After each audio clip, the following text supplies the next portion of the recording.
Well, on this segment of Essentials to Muzzleloading video, I want to touch base on some of the modern ignition sources that's on the market today. The number one that you'll see that's used in modern inlines right now is a 209 shotgun primer. This version here is a Winchester part number W209. This is the most popular one on the market today, but there are three different types of 209 shotgun primers that you may see on the shelf. Number one is what they call a muzzleloading 209 primer. And one thing to remember, that muzzleloading 209 primer does not have the same heat source as a standard 209. It is a weakened version. That weakened version, or muzzleloading 209, is designed specifically to shoot pelletized powder. That way that you do not get a burn ring at the bottom of your powder column in your muzzleloader. If you've ever shot pelletized powder and you go to clean your barrel after each shot and your ramrod and patch hangs up at the bottom of the barrel, that there is a burn ring caused by standard 209s and pelletized powder. So just remember, repeat, if you're using a pelletized powder, you want to use a muzzleloading 209.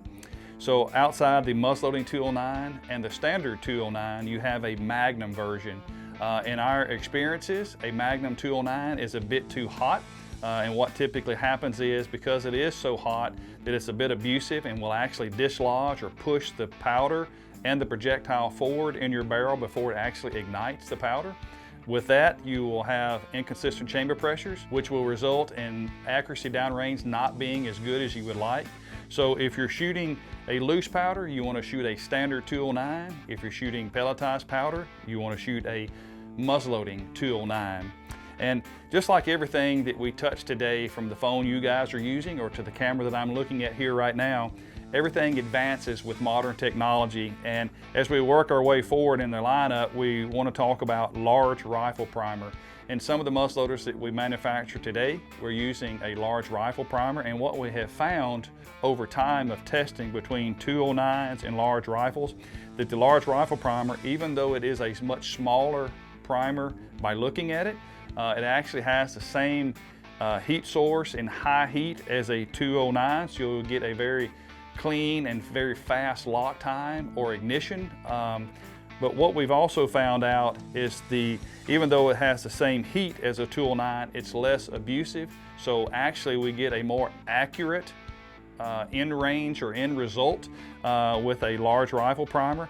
I know it's hard to think about accuracy changing just with primers, but they will. So as we move forward in advancements today, the best thing that you can shoot in your muzzleloaders right now is a large rifle primer.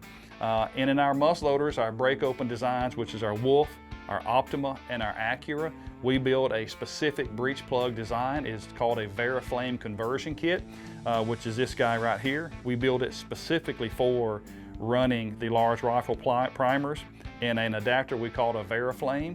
So you can put this adapter kit in any break open muzzleloader that you have today that falls under the Wolf, the Optima, and the Acura line. There's also another package here to the left, which is also a breech plug that we designed. And this breech plug is designed specifically for the state of Idaho. Idaho requires you to run a musket cap ignition.